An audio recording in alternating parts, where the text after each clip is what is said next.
Aduh, penatnya. Banyak betul tempahan minggu ni. Assalamualaikum, Cik Zul. Salam. Hari ini datang ni sebenarnya saya nak ambil blouse yang saya tempah hari tu. Hari ni ke Kak Rina? Bukan hari ni ke? Rasanya hari ni, Cik Zul. Iya ke? Iya. Kejap, saya tengok. Saya ni tengok tak sabar order. nak pakai blouse ni. Nak pakai bila ni?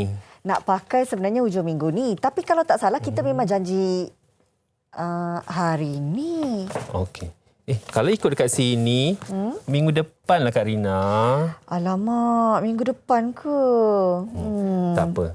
Sebab Kak Rina, bagi saya masa 2 hari, saya akan siapkan baju Kak Rina. 2 hari? Ya. Okey, Cik Zul setuju. 2 hari lagi saya datang. Okey.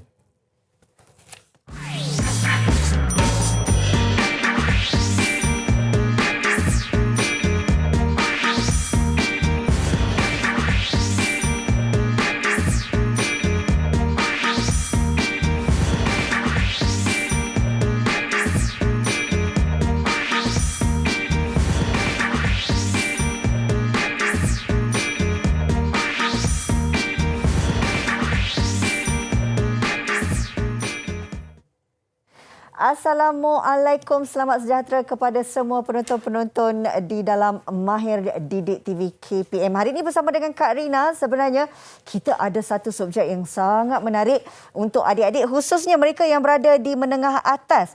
Hari ini kita nak belajar dalam PVMA, pembuatan pakaian wanita. Dah tengok dah tadi kan macam mana Kak Rina dah tak sabar nak pakai blouse. Dan hari ini seperti biasa tak kesorangan. Kita ada tetamu kita, cikgu yang akan mengajar dalam subjek ini. Tak lain tak bukan, ini dia nak diperkenalkan. Cikgu Muhammad Zulkifli Zainal Abidin, guru akademik dari Sekolah Menengah Kebangsaan Raja Muda Musa. Apa khabar, Cikgu Zul? Khabar baik, Alhamdulillah. 2 hari lagi baju siap tau. InsyaAllah, yes. Okey, Cikgu Zul, sebelum kita nak mulakan pembelajaran bersama dengan adik-adik kita ni, seperti biasa, kita kenalah patuhi SOP yang dah pun ditetapkan. Boleh. Kita nak mulakan Cikgu Zul terlebih dahulu untuk mensanitasi tangan menggunakan gel pembasmi kuman. Biasalah adik-adik, ini adalah langkah SOP yang sudah pun menjadi kelaziman kepada kita. Dan yang pastinya juga kalau nak keluar rumah tu, anda sentiasalah memakai pelitup muka seperti Kak Rina dan juga Cikgu Zul pakai ketika ini. Dan yang pastinya juga adanya penjarakan sosial sekurang-kurangnya 1 meter. Jadi inilah langkah SOP yang harus kita amalkan sehingga ke hari ini. Baik, Cikgu Zul, berbalik kepada topik yang kita nak belajar pada hari ini berkenaan dengan PVMA, pembuatan pakaian wanita. Mungkin ramai dalam kalangan kita ni tertanya-tanya, apa tu PVMA? Cikgu Zul boleh terangkan? Okey. PVMA adalah singkatan kepada Program Vocational Menengah Atas. Okey. Jadi ia dikhususkan untuk pelajar-pelajar menengah atas, iaitu di tingkatan 4 dan di tingkatan 5. Okey. Jadi mereka ini akan mempelajari kebanyakannya subjek-subjek yang lebih kepada teknikal, di bawah subjek teknik dan vocational. Jadi selepas habis sahaja pembelajaran, habis tingkatan 5, selain mereka akan mendapat sijil pelajaran Malaysia, mereka juga akan memperolehi sijil kemahiran Malaysia. Wow. Tahap 1 dan tahap 2. Di mana jika di luar mereka perlu mengeluarkan kos sendiri untuk membayar. Tapi KPM telah menyediakan secara percuma kepada mereka. Inilah peluang untuk adik-adik kita kan, Cikgu kan? Baik Cikgu, tak sabar rasanya kita nak tahu lebih lanjut bagaimana sebenarnya pembuatan pakaian blouse ini. Tapi kan Cikgu, ramai juga dalam kalangan kita yang tertanya-tanya, di awal pembelajaran ni, apa yang perlu kita faham? Contohnya, adakah perlu kita mengetahui tentang jenis-jenis fabrik, cikgu? Ya, sudah tentu. Sebelum kita nak menghasilkan pakaian, kita kena tahu jenis-jenis fabrik yang ada di pasaran. Bukan semua jenis fabrik kita boleh gunakan untuk menghasilkan pakaian. Iya. Okey, cikgu mungkin nak kenalkan apakah jenis fabrik yang perlu murid-murid kita ketahui. Okey, mari saya tunjukkan contoh-contoh fabrik. Okey, di sini jenis fabrik yang pertama ialah linen. Linen. Okey. Linen. Kemudian kita ada sutera. Kain sutera. Kak Rina biasa pakai sutera? Biasa, cikgu. Tapi sutera khusus untuk wanita sahaja. Betul. Ya, orang lelaki tak boleh pakai. Betul. Okey, kemudian kita ada lace atau renda. Kain lace. Ya. Tapi biasanya kain renda ni, lace ni kita perlu lapikkan dengan lining. Betul. Kain lining. Kalau pakai macam ni tak bolehlah. Ya. Baik, cikgu. Kemudian Seterusnya, kita ada kain kapas. Atau kita biasa panggil dia kain cotton. Okey. Kain cotton. Ini yang kebiasaannya bukan saja setakat blouse, apa-apa baju pun sesuai, cikgu. Apa saja. Okey. Kemudian, biasanya kain kapas ni dibuat daripada bahan-bahan organik lah. Daripada kapas, bunga kapas tu sendiri. Bunga kapas. Okey. Kemudian kita ada fabrik jenis satin. Jenis satin. Biasa ada yang jenis satin yang berkilat. Ya, betul. Pandai Kak Rina. Itu favourite. Okey. Jadi kita ada yang jenis berkilat, ada yang jenis matte atau pudar macam ni. Kalau macam ni jenis matte lah ya. Matte. Tapi kebanyakan orang sekarang dia tak pakai dah yang berkilat tu. Betul. Dia nampak macam bila berada di luar dalam bersinar-sinar. Ya, bersinar-sinar. Okey, ini satin matte. Okey, satin matte. Okey. Kemudian kita ada kain chiffon. Chiffon ada pelbagai jenis. Okey, ada yang lightweight, maknanya kain yang nipis. Chiffon yang jenis nipis. Ada yang chiffon jenis medium. Yang ada jenis tebal jugalah. Tapi biasanya untuk pakaian casual, kita akan menggunakan yang jenis medium. Okey. Adakah perlu juga ada kain pelapiknya, cikgu? Ada chiffon yang tak perlu. Ada juga yang perlu. Tapi kadang-kadang setengah chiffon ni mereka pakaikan di bahagian tertentu saja. Mungkin di bahagian lengan. Untuk menampakkan lengan. Jadi bahagian badan terpaksa kita lapikkan dengan lining lah. Kemudian kita ada kain jenis stretchable macam ni. Dia boleh memeri. Ini kain jersey. Dia boleh memeri. Kemudian kita ada kain jenis polyester. Ini ialah kain jenis sintetik lah. Jenis pembuatan. Kalau kain begini, cikgu, bila kita jadikan dia blouse, adakah dia akan menyerap peluh atau bagaimana? Polyester kurang sikit daripada kain kapas. Kain kapas memang 100% akan menyerap peluh. Tapi kalau polyester ni, kalau cuaca kita macam ni, cuaca panas dan lembab, kita akan menyebabkan kita berpeluh lah. Kurang sesuai sikit, cikgu? Ya. Okey, baiklah. Kemudian, yang di sini ialah kain jenis krip. Kain krip ni dia ada tekstur sikit. Kalau Kak Rina tengok dia ada tekstur sikit di situ. Nampak itu macam ada jalinan tampak di situ. Pandai. Subjek seni tu. Okey, tapi kan cikgu, betul ke orang kata kain krip ni boleh dianggap sebagai fabrik yang agak mahal? Ya, tapi ada juga yang tengok pada jenis lah. Ada yang jenis yang kalau dicampurkan dengan sutera, mungkin dia akan agak mahal lah sikit. Baik. Tapi kalau 100% macam polyester, campuran polyester, so dia akan murah sikit lah. Faham. Kemudian saya nak tanya Kak Rina, ni kan jenis apa ni? Ini kalau tak tahulah. Sebab saya rasa semua orang ada seluar yang punya fabrik sebegini, iaitu denim. Ya, pandai. Sebab setengah orang, dia menyebut kain ini ialah kain jeans. Salah. Salah. Oh, dia bukan adik-beradik, cikgu? Bukan. Jeans ialah potongan pakaian. Contoh jaket jeans. Seluar jeans. Jeans ialah nama pada pakaian tu. Sebelum jadi pakaian, ya, namanya denim. Ya. Fabrik ni kita panggil dia fabrik denim. So jadi untuk fabrik pakaian casual, kalau kita nak jadikan pakaian, dia kena guna yang fabrik yang jenis sederhana atau sederhana tebal. Baik. Kita tak boleh guna yang tebal.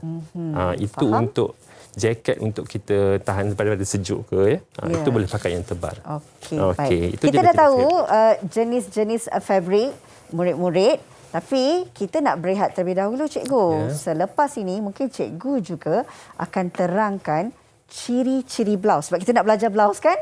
Baik, kita nak berehat seketika. Kembali lagi bersama kami dalam Mahir Didik TV KPM.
Terima kasih kerana masih lagi bersama kami dalam Mahir Didik TV KPM. Seperti yang kami dah terangkan di awal siaran tadi, hari ini fokus pembelajaran adalah berkenaan dengan pembuatan pakaian wanita, iaitu blouse. Cikgu, kat tangan saya ni dah ada dah yang comel-comel ni. Tak tahulah kenapa dia duduk kat saya ni.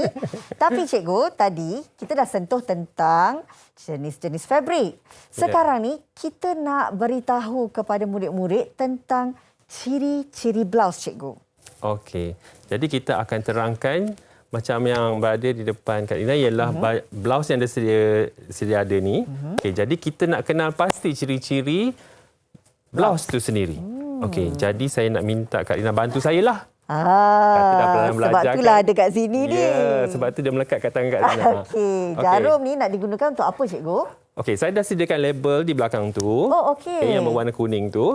Okey, jadi saya minta Kak Rina, saya bacakan. Kemudian Kak Rina pinkan saja di bahagian-bahagian yang macam swipe. Ujian untuk saya pula, cikgu. Okey, baik. Okay. Yang pertama ialah butang. Butang. Susah pula dia terpusing-pusing kat tangan saya. Okey, sekejap ya. Butang mesti kalau saya tak tahu, tak tahulah nak cakap apa, cikgu. Jadi ini butang. Okey, pin saja, tekan je tak apa. Okey. Kemudian kita ada kat situ badan belakang. Badan belakang mestilah di belakang, ya, cikgu. Betul. Okey, kita pinkan. Yang seterusnya kita ada kelepek. Kelepek. Kak Rina rasa kat mana kelepek tu? Dah lama tinggalkan dunia sekolah, cikgu. Kelepek, saya cubalah. Ya, betul. Betul? Betul. Nampaknya saya masih ingat lagi ya. Okey, untuk kelepek kita ada dua cara. Satu, sama ada kita menggunakan jahitan mesin. Okay, macam di sebelah sini saya menggunakan jahitan mesin. Okey. Okay, tapi di bahagian bawah ni saya menggunakan jahitan tangan. Jahitan, apa nama jahitan ni? Jelujo? Silang pangkah. Silang pangkah. Okey. Seterusnya kita ada lubang butang. Lubang butang. Butang mestilah dekat berada dengan butang. Di butang. Okey, saya letak di sini ya. Okey. Aduh. Okey. Seterusnya kita ada, cikgu, badan hadapan. Badan hadapan. Okey. Okey, badan hadapan letaknya di hadapan. So badan hadapan kita ada dua bahagian lah, sebelah kiri dan sebelah kanan. Okey. Kemudian, seterusnya, cikgu, collar lurus. Collar lurus. Saya tahu ni collar, lurus tak lurus. Okey. Okey, jadi itulah collar lurus. Collar lurus berbeza dengan collar kemeja. Oh, ini bukan collar kemeja, cikgu. Bukan. Tapi nampak macam kemeja. Collar kemeja adalah termasuk dalam kategori collar tegak sebab dia mempunyai stand ataupun collar tegak. Tapi kalau macam ni, satu bahagian collar sahaja, itu kita panggil dia collar lurus. Okey, faham. Baik, seterusnya kemudian, cikgu, belah kelepek sama lebar. Mana tu? Belah kelepek sama lebar. Okey, Adakah saya bantu Kak Rina. Okey, belah kelepek sama lebar ialah di bahagian dalam ni. Daripada bawah sampai atas. Ini di dalamnya di dalam dinamakan tu. Kita lipatkan dia. belah Pinkan. kelepek Cucuk je. sama lebar. Okey, itu nama dia belah kelepek sama Faham, lebar. cikgu? Okey, dan seterusnya yang terakhir ialah Lengan padanan rata. ya. Di mana? Lengan padanan. Oh, di sini. Sebelah Kak kita- Rina je. Okey. Lurus tak cikgu? Okey, lulus. Dah competent. Okey, macam lengan tu ialah itu adalah lengan padanan rata. Kita namakan dia kerana dia padan dengan lubang lengan. Okey. Jadi untuk blouse ni pelbagai jenis lengan kita boleh gunakan. Sama ada lengan gelembung, kita nak gunakan cuff di bahagian bawah ataupun gelembung di atas, gelembung Yang di bawah. ada macam dia naik sikit tu apa cikgu? Itu lengan gelembung. Lengan gelembung. lengan gelembung nama dia. Sebab sekarang ni dah style kan? Ataupun macam kita panggil dia itu puff. Puff. Ya, Puff betul. sleeve. Puff sleeve. Okey. Okey. Baik. Lagi lengan ada juga di lengan yang panjang ataupun lengan yang 3 suku ataupun lengan pendek. Tapi kalau tiada lengan, itu bukan kita panggil blouse. Itu kita panggil Itu kita panggil baju tanpa lengan lah. sleeveless. Sleeveless. Ya, pandai. Oh, Okey. baik cikgu. Nampaknya kita dah faham dari Ya. segi jenis fabriknya dan juga dari segi ciri-ciri blouse. Tapi saya tengok dekat sebelah cikgu ni, Ya. langkah mendraft pola blouse. Ya. Kadang-kadang kan ini yang sering memberi kekeliruan Betul. dalam kalangan murid-murid. Bagaimana sebenarnya kita nak mendraft pola, cikgu? Okey. Jadi dekat sini ialah dalam mendraft pola kita ada 2 kaedah. Sama ada kita menggunakan ukuran pelanggan sebenar, maknanya kita ambil ukuran pelanggan, kita draft satu persatu ikut langkah. Ya. Tapi macam saya ni, saya gunakan blok. Ya. Blok. Di sini Okey. saya menggunakan, ini kita panggil dia pola asas. Pola asas atau dalam bahasa Inggerisnya ialah master pattern. Ya, pola asas. Okey, jadi pola asas ni ada 3, okey. Pola asas badan belakang, pola asas badan hadapan, kemudian kita ada pola asas lengan untuk membuat lengan, Okey. dan kemudian pola asas skirt. Jadi bila kita ada pola asas, cikgu, kita tak perlu ukur badan Ya. seseorang. Contohnya macam Kak Rina dah ada satu ukuran yang tetap. Okey. Maknanya tetap tu maknanya tak naik, tak turun berat badan. Okey, jadi kita boleh gunakan sentiasa pola ini. Tapi di dalam industri juga pola asas ni digunakan untuk proses untuk manipulasi pola. Maknanya mereka menggunakan ini juga kaedahnya. Walaupun belajar di peringkat IPT sekalipun, mereka akan menggunakan kaedah yang ini untuk menghasilkan pola pakaian. Okey. Cuma kalau katalah pelanggan tu di luar, jadi pelanggan tu terpaksa diukur, polanya dihasilkan tanpa menggunakan blok lah. Sebab ukurannya berbeza. Baik. Okey. Okey. Jadi hari ini kita menggunakan pola asas, ya cikgu? Ya. Langkah pertama mungkin cikgu boleh fokus kat sini. Kalau ditengokkan ditulis badan belakang. Ya. Okey, bagaimana sebenarnya kita nak terangkan, cikgu? Okey. Jadi pertama sekali apa yang perlu kita buat, kita perlu hasilkan lakarkan garisan menegak dan garisan melintang. Okey, itu prinsip langkah yang pertama sekali. Okey, bila dah siap yang ni, Ya. contohnya bila paksi ni menegak, pakaian kita akan jadi elok. Tapi contohlah kalau Kak Rina menghasilkan garisan ni sengit, Okey. apa akan jadi kalau kita sebagai seorang arkitek, kita menghasilkan bangunan lukisan teknikal, lukisan teknikal drawing arkitek, pelan kita sengit. Apa jadi pada bangunan tu? Kenapa sengitlah, cikgu? Sama macam apa yang kita hasilkan sekarang. Faham. Kalau- Jadi kita kena pastikan garisannya adalah Ya. lurus dan tepat. Cuma itu sebab contohnya arkitek untuk bangunan. Tapi di peringkat kami ialah arkitek di peringkat untuk menghasilkan pakaian. Okey. Jadi pertama sekali kita tekap dulu pola asas ni. Okey. Okey. Sini saya dah sediakan, dah tekap siap-siap. Okey. Okey. Lepas tu Okey, saya akan gunakan pen marker yang merah ni. Okey. Jadi kita tambah saja garisan kat sini. Tujuannya, ini kita ini garisan bahu. Ini bahu, bahagian bahu. Kemudian ini ialah bahagian dada, garisan dada. Okey, saya labelkanlah garisan dada. Ini yang asas perlu murid-murid faham. Ya. Dan ini ialah garisan pinggang. Sebab ini garis untuk pinggang. Okey. Garisan pinggang dan garisan dada. Ya. Baik. Ini garisan bahu sebab di atas bahu, dada dan pinggang. Okay. Jadi tambahkan garisan di bahagian garisan dada. Kemudian di bahagian sini kita tambah 2 cm. Tujuan dia, cikgu? Okey. Sebabnya pola asas ni mengikut betul-betul ukuran badan. Ini 2 cm yang saya tambahkan ni ialah untuk kelonggaran supaya baju tu taklah terasa ketat sangat kita pakai. Betul-betul ketat. Ya, betul. Ini untuk pakaian yang lebih selesa. Ya. Okey. Contoh dekat sini saya tulis ini bahagian ini A. Okey, ini B. Okey, sini ialah 2 cm. 2 cm. Okey, kemudian kita turunkan ke bawah. Buat satu garisan dan turun sebanyak 1 cm. 1 cm ni ialah kita nak labuhkan lubang lengan tu supaya lubang lengan jadi lebih besar sikit. Tak ketat dan selesa. Okey, jadi bila dah kita dapat kat sini, kita ambil ukuran ni. Okey, contoh saya dapat daripada sini ke sini 24 cm. Okey.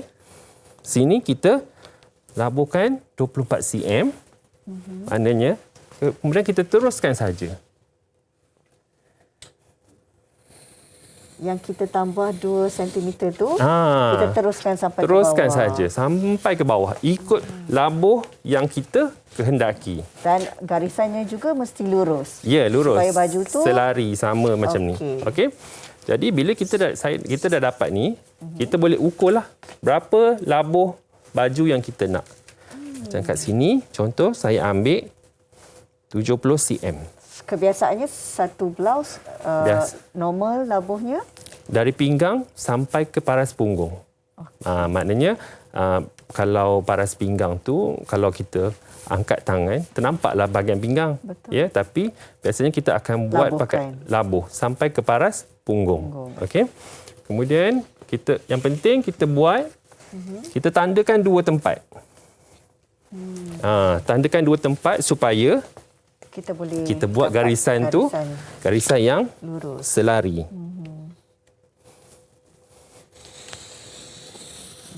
Okey, kemudian kita tambahlah garisan ni.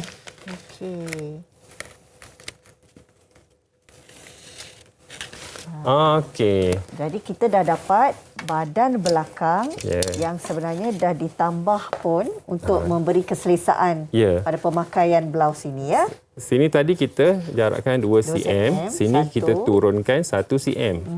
Okey, tanda ni ini kita tanda sebagai C lah. Okey. Jadi, ini tak selesai lagi. Daripada sini kita joinkan garisan ni ke bawah. Okey, dah siap. Ini pola untuk dah siap. Contohnya kita nak blouse kita tu nampak sikit potongan. Jadi kita boleh tambah lisu kat sini. Lisu tu atau biasanya kita panggil dart. Tambah lisu di sini ataupun kita boleh bentukkan lengkuk je sini. Untuk dapatkan bentuk ikut blouse lengkung. Ya. Okey, jadi dekat sini saya dah siapkan. Okey, ini kita masih lagi di badan belakang, ya, cikgu? Ya, badan belakang. Jadi bila dah siap ni, kita akan tambahkan, ini ialah kita panggil dia basi jahitan. Basi. Jadi kalau kita potong ikut garisan ni, ini dipanggil garisan pemadan. Yang ini ialah garisan pemadan. Okey. Ini ialah garisan untuk basi. Sebab kita akan jahit di sini. Kalau kita potong di sini, kita jahit di sini, apa akan jadi? Lagi ketat baju tu. Baju tu jadi semakin kecil. Okey, jadi kita terpaksa tambah basi jahitan. Okey, di sini kita tambah 1.5 cm. Di bahagian bahu 3 cm. Okey. di bahagian tepi lubang lengan 1.5 cm. Okey. Bahagian rusuk ni kita panggil rusuk di tepi 3 cm. 3 cm. Dan di bahagian bawah 3 cm. Bahagian kelepek tadi. Okey. Jadi bila dah siap tu, kita perlu masukkan tanda-tanda pola. Apa itu tanda-tanda pola, cikgu? Tanda-tanda pola tu ialah macam ni. Ini ialah pola yang saya dah siapkan. Okey. Pertama sekali kita ada, ini dipanggil ira lurus. Ira lurus. Okay. Kemudian simbol GTB. GTB ialah garis tengah belakang. Garis tengah belakang. Ini ialah simbol lipatan. Okey. Di dalam industri perlu ada tanda-tanda ni. Ya. Kemudian nama pola ni, ini untuk blouse lah. Okey. Kemudian kita ada badan belakang dan perlu digunting satu. Okey. Maknanya bila kita tengok badan belakang tadi, ada sekeping. Betul. Dan ada kita lipat kat sini. Sebab kita buat pola ni, kita tak buat penuh. Kita buat sebahagian. Okey. Sebab tu contoh di dalam industri, pola ni orang yang melukis rekaan orang lain. Orang yang lain. Ya, departmen lain. Orang yang bahagian buat pola orang lain. Jadi contohlah katalah yang buat pola ni contoh di sini. Contoh 100 ataupun 50 meter di departmen lain ialah bahagian untuk pemotongan kain, menggunting kain. Jadi mereka hanya perlukan sumber-sumber ini saja untuk maklumat-maklumat ni lah. Supaya mereka tahu. Jadi macam saya cakap tadi, contoh katalah ira lurus ni sengit. Ya, contohlah dia lukis kat sini sengit macam ni.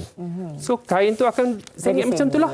Dipotong sengit. Macam tu. Rosaklah baju tu ya, cikgu? Ya. Okey, baiklah. Sekarang kita dah pun faham dari segi kita nak mendraft pola blouse di bahagian badan belakang. Baik, cikgu. Seterusnya, lepas ni, cikgu nak ajar tentang badan hadapan pula. Ya. Tapi, kita nak berehat seketika dulu, cikgu. Selepas ini, murid-murid, kita akan sambung kembali kelas kita. Bagaimana sebenarnya kita nak menghasilkan pakaian wanita, iaitu blouse. Berehat dulu di Mahir Didik TV KPM.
Terima kasih kerana masih lagi bersama kami dalam Mahir Didik TV KPM, di mana sekarang ini fokus kita adalah dalam pembuatan pakaian wanita, iaitu blouse bersama dengan Cikgu Zul. Cikgu, okey, tadi kita dah cerita tentang mendraft pola bahagian belakang badan. Sekarang ni fokus pada badan hadapan. Okey, jadi sama juga macam tadi. Okey, untuk bahagian hadapan, di bahagian sini kita tambahkan sebanyak 2 cm. Okey. Kemudian kita turunkan 1 cm ke bawah. Sama seperti yang belakang ya. Okey. Jadi dan di bahagian sini ialah kita tambahkan daripada ini ialah GTH tadi ya. GTH kita tambahkan 2 cm. Kemudian tambah lagi 6 cm. Tujuan dia, cikgu? Tujuan ni inilah yang kita panggil tadi belah kelepek sama lebar. Okey, yang saya tandakan tadi tu. Di bahagian dalam Faham? tu. Okey. Kemudian di bahagian bawah ni kita turunkan sebanyak 3 cm. 3 cm ialah bahagian depan sahaja kita buat, kita tambahkan 3 cm di bahagian bawah. Tapi di bahagian belakang tak perlu. Tak perlu? Ya, sebab bahagian hadapan ada bahagian dada. Jadi kalau kita tak tambah ni, bila kita pakai, baju tu akan nampak terangkat, senting. Faham. Okey. Jadi bila kita dah siap yang ni, kita tambah je basi jahitan macam yang saya tunjukkan Sama tadi. juga macam tadi. Okey. Kemudian bila dah siap, kita tambahkan tanda pola. Sama juga macam tadi. Okey. Ya? Okey. Ini untuk blouse badan hadapan. Okey. Kemudian bila dah siap yang tu, kita beralih pula kepada pola lengan. Oh, ini pola lengan. Okey. Sebab dia banyak komponen dia, banyak bahagian-bahagian baju. Okey, jadi di sini ini ialah lengan. Jadi sama ada kita nak bentukkan lengan tu, kalau macam ni lengan tu bukaan dia terlampau kembang. Ya. Okey. Jadi kita boleh kecilkan sikit. Faham. Ya. Kita boleh kecilkan ikut berapa ukuran yang kita nak. Okey, jadi bila kita dah siap, okey, jadi kita tambah je basi jahitan. Ini kita dah kecilkan. Ya. Faham. Jadi di sini 3 cm, 3 cm, 1.5 dan 3 cm untuk basi jahitan. Jadi dan kita tambahlah tanda pola macam yang tadi juga. Okey. Okey. Jadi lengan terpaksa kita gunting dua sebab ada dua lah. Depan dan belakang. Ya. Okey. Dan akhir sekali ialah kita perlu menghasilkan pola collar lurus. Okey. Jadi untuk pola collar lurus ni saya tunjukkan sikit. Ya. Jadi untuk bahagian ini, okey, di sini lebar collar ialah 6 cm. Itu yang secara asasnya. Ya. Okey. 6 cm. Kemudian kemudian kita ambil ukuran leher. Okey. Ukuran leher tu kita ambil separuh daripada ukuran leher sebab ini kita akan buat separuh. Contoh kita dapat kat sini ukuran leher kita ialah 36. 36 bahagi 2 ialah 18. Ya. Jadi kat sini tambahkan 18. Kemudian dapat macam ni. Kemudian kat sini kita keluarkan sebanyak 2 cm dan kita teruskan ke garisan tadi. Okey. Ya. Ini untuk collarnya ya. Lepas tu jangan lupa dekat bahagian ini kita lengkukkan dia. Naik 1 cm ke atas, kemudian kita lengkukkan. Okey. Jadi dapatlah pola macam ni. Di sini kita perlu bubuh tanda lipatan. Sebab kita di sini kita akan lipat kain tu, sini pun kita akan lipat Untuk juga jahit, kain tu. ya cikgu. Bukan, untuk maknanya untuk kita masa lipat. menggunting. Okey, faham? Jadi ini adalah suku lah, kira suku daripada collar tu. Faham? Okey. Jadi seterusnya boleh kita pergi pada proses menggunting fabric. Oh, maksudnya draft pola bila kita dah buat untuk collar lurus ni dah selesai. Dah selesai dah. Sebab kita dah buat bahagian depan, belakang, lengan dan juga collar. Ya, betul. Nampak mudah tapi betul-betul kena faham ya cikgu. Jadi sekarang ni saya nak minta Kak Rina bantu saya untuk kita pergi proses menggunting fabric. Boleh cikgu. Apa salahnya? Lagipun memang bab-bab menggunting ni kegemaran saya. Okey. Jadi kat sini kita dah ada pola-pola yang tadi. Okey. Kita boleh tepikan pola asas ni. Jadi kita tak perlukan ni ya? Dah, itu untuk permulaan saja. Okey, jadi ini pola yang kita dah siapkan tadi. Okey, ini fabric yang kita nak gunakan. Oh, hari ini kita buat blouse hitam. Ya, berbunga-bunga. Ya. Jadi kain ni kita okey, untuk persediaan menggunting fabric kita perlu pastikan meja kita bersih. Tak ada sebarang kotoran dan tiada terlalu banyak peralatan. Okey. Jadi kerana apa? Mungkin bila kita ambil tempahan pakaian pelanggan, pakaian tu ataupun fabric tu diberi daripada luar negara. Kainnya dah lah mahal cikgu. Lepas tu rosak pula. Contoh diberi dari Dubai. Kalau beli di Shah Alam tak apa. Kita boleh cari kain tu. Faham? Tapi bila kita tanya customer beli di mana? Beli di Dubai. Macam mana kita nak menggantikan kain tu? Adakah kita perlu ke Dubai? Okey cikgu. Jadi seterusnya kita Jadi kita bentang lipat dua dulu fabric ni. Okey. Okey, kita lipat dua. Lipat dua memanjang. Okey. Jadi dekat sini apa yang perlu kita buat, kita perlu letak dulu bahagian pola yang besar. Maknanya kita cari pola yang besar dulu. Maksudnya pola bahagian badan. Bahagian badan. Okey. Jadi dekat sini kita ada pola hadapan. Ini yang paling besar sekali.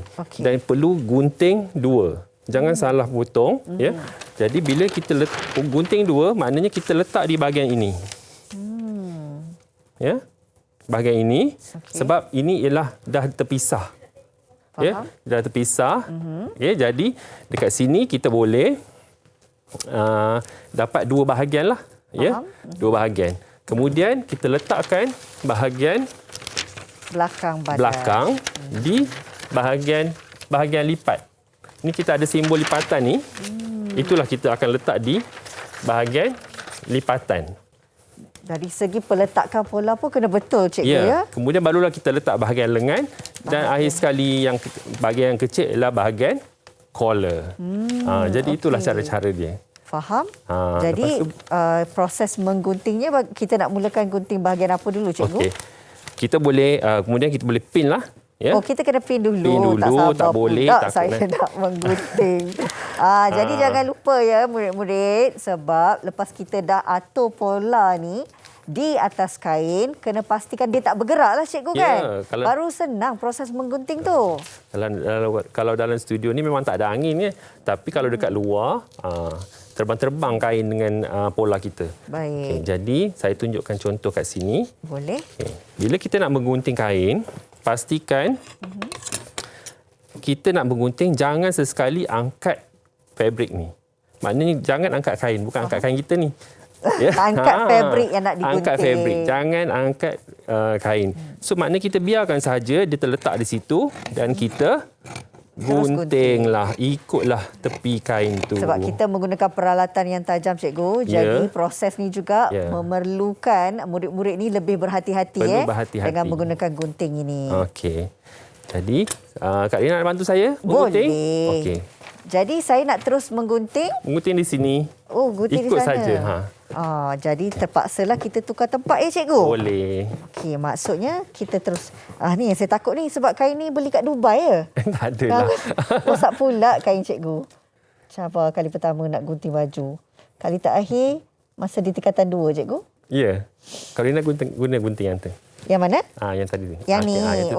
Saya salah gunting rupanya. Okey. Kita cuba, ya, cikgu. Kalau salah, saya beli je lah blouse ni. Okey. Mencabar juga, ya. Betul, cikgu? Betul. Jangan saya tergunting pola. Dah lah, ya. Nanti pola tu akan jadi lebih kecil. Dan sebenarnya, kalau pola ni dihasilkan ataupun diukur dengan betul, jadi pakaian kita pasti tak ada yang rosak, kan, cikgu? Dari betul. Segi ukurannya. Okey, betul dah. Selesai. Okey, terampil. Okey. Kemudian, cikgu? Okey, bila kita dah siap, boleh kita memindahkan tanda pola lah. Seterusnya kita memindahkan tanda pola ni, garisan yang garisan pemadan ni ke fabric. Itu yang kita menggunakan roda surih dan kertas karbon. Jadi yang ni kita dah habis potong atau kena potong lagi ni? Nanti kita habiskan. Kita kena habiskan potong dia semua. Okey. Saya sambunglah ni, cikgu. Boleh. Okey. Jadi untuk proses ni kena pastikan setiap potongan ni dan juga apa pola yang kita atur pada fabric ni memang cukup kainnya, cikgu, ya? Cukup. Selalunya untuk satu blouse, berapa meter fabric yang diperlukan, kain yang diperlukan, cikgu? Ikut pada saiz badan. Biasanya kalau saiz standard, saiz M, kita akan menggunakan lebih kurang dalam 2 ke 2,5 meter. 2 ke 2,5 meter. Kalau macam saya ni 2,5 meter cukup, cikgu? 2,5 meter pun cukup dah. Tapi kebiasaannya pelanggan tu akan beli lebih. Akan membeli fabric tu lebih sedikit. Jadi Kalau kita sebagai jurujahit, kita tak boleh membazir kain tu. Walaupun kain tu ialah fabric yang customer bekalkan. Jadi mungkin kerana kain yang lebih tu kita boleh gunakan sebagai spare, simpanan. Takut ada tersalah potong ke. Betul. Jadi kita boleh gunakanlah fabric tu untuk simpanan lah, spare. Sebab tu cikgu, kadang-kadang saya pergi tempah baju di kedai jahit, tukang jahit pasti pulangkan baki kain tu. Ya. Kadang-kadang boleh buat untuk baju anak yang masih kecil. Betul. Kan? Ya. Dapat buat satu blouse untuk anak. Tapi bergantung. Kadang-kadang ada yang juga Niha tak selesai. Kalau saya segan nak tengok pola yang saya gunting ni. Okey. Ada yang gunting pola ke? Okey dah tu. Saya harap saya tak gunting. Okey. Inilah sebenarnya contohnya, selesai saja kita buat pola, kita akan letakkan pola ni, pinkan dia untuk mudahkan kita menggunting baju. Okey. Kemudian lepas tu kita dah pindahkan tanda pola. Okey, dah pindahkan tanda pola, kita menggunakan roda suri. Lepas tu kita akan baru buka pin jarum peniti ni. Kemudian bolehlah kita pergi kepada proses menjahit. Menjahit tepi dulu. Jahit kemasan tepi. Sebab fabric ni akan terburai-burai nanti. Betul. So kita akan menggunakan mesin jahit tepi untuk menjahit kemasan tepi. Kalau kita tengok blouse ni, kita guna fabric apa, cikgu? Ini polyester. Polyester. Okey, baiklah. Dan ini sebenarnya cara yang saya kira nampak sukar. Tapi kalau kita faham, jalannya mudah. Dah tiba-tiba je nak menjahit blouse. Okey, baik cikgu.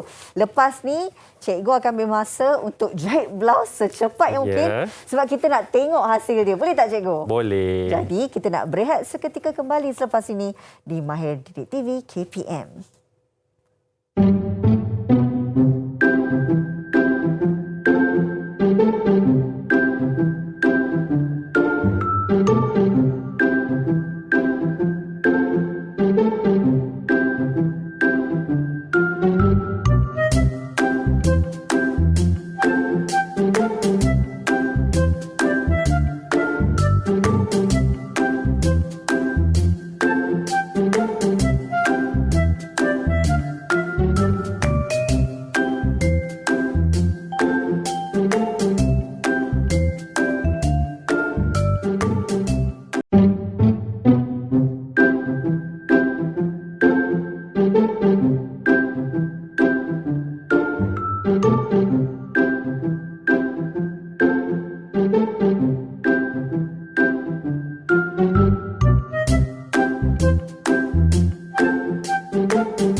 Kembali lagi bersama kami di Mahir Didik TV KPM. Pastinya adik-adik pun dah tak sabar nak melihat hasil daripada pembuatan pakaian wanita ataupun blouse yang kami hasilkan pada hari ini bersama dengan Cikgu Zul. Tapi sebelum tu nak ingatkanlah kembali kepada adik-adik kita supaya sentiasa mematuhi SOP yang telah pun ditetapkan. Pakai pelitup muka kalau nak keluar rumah.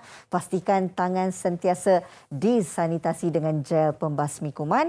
Dan kalau berhadapan dengan rakan-rakan ataupun sesiapa sahaja, pastikan ada jarak sekurang-kurangnya 1 meter. Baiklah, ini dia masa yang dinanti-nantikan. Sebab tadi sebaik saja dah gunting baju, laju betul Cikgu Zul siap menjahit. Dan nak tengok hasilnya, Cikgu Zul. Mungkin boleh kongsikan hasil blouse kita. Okey. Jadi inilah blouse yang kita buat tadi. Sama-sama kerjasama dengan Kak Rina yang menggunting fabric tadi. Terketar-ketar saya gunting. Tapi jadi juga ya. Alhamdulillah. Jadi inilah blouse-nya yang dipadankan dengan skirt. Skirt casual.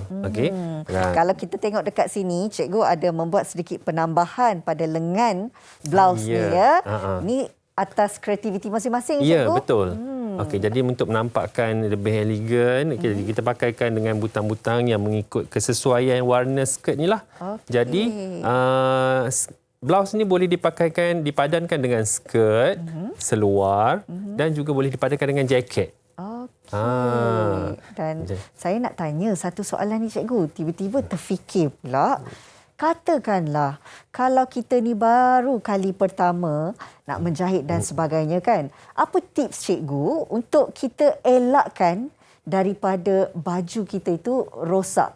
Maksudnya takut-takut nanti bila jahit tiba-tiba sengit ke ataupun baju terketat ke? Bagaimana tips cikgu?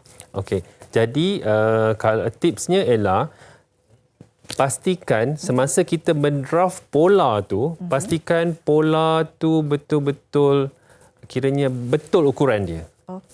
Kemudian bila kita nak bentangkan di atas fabrik, pastikan fabrik tu betul-betul cukup.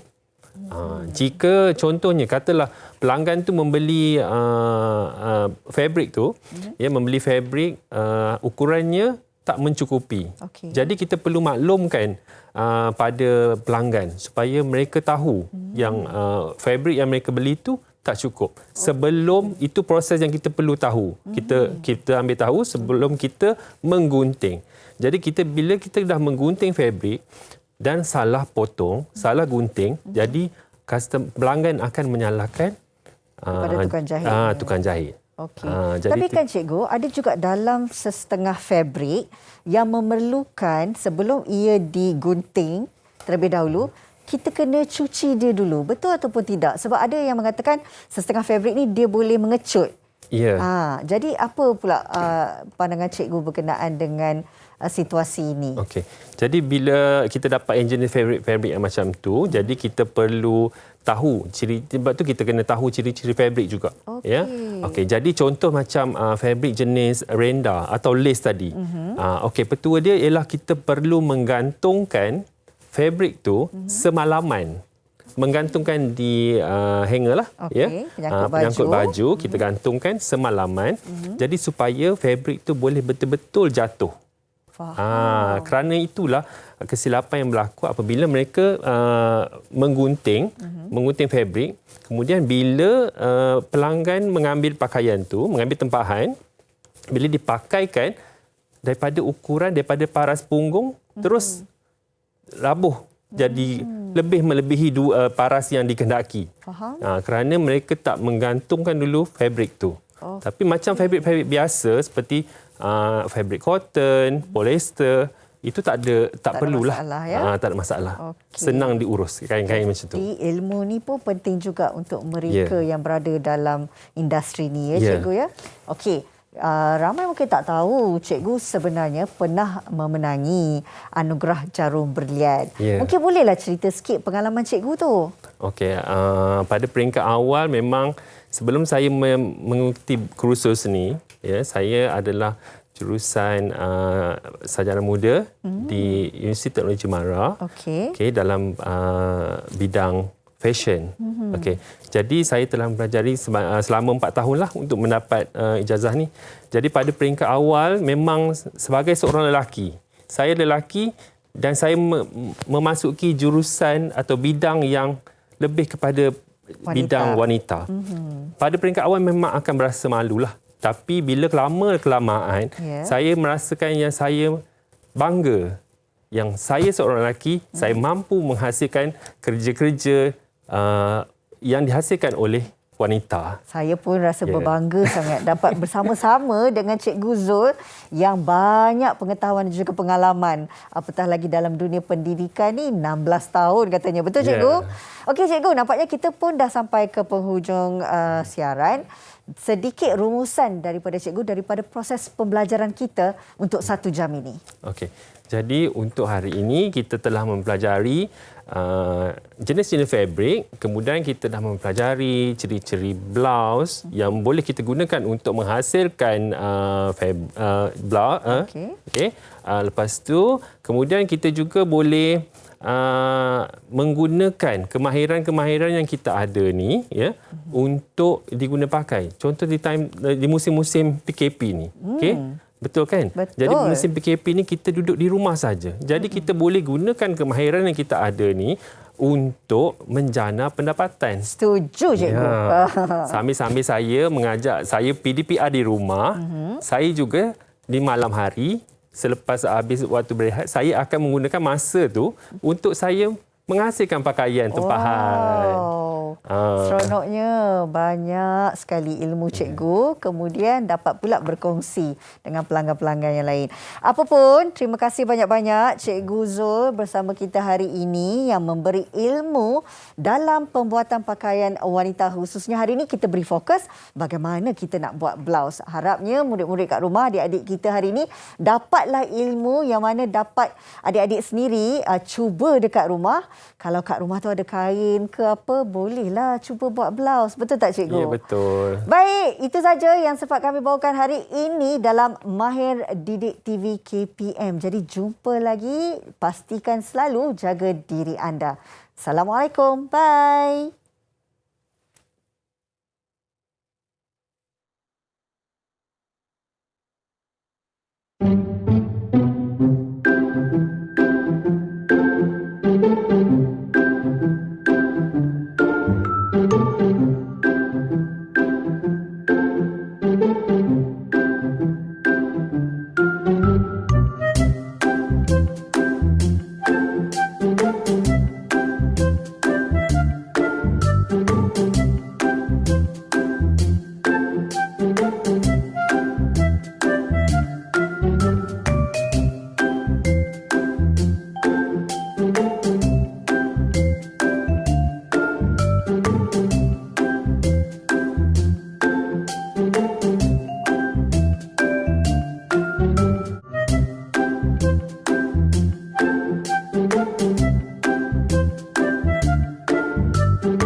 Didik TV KPM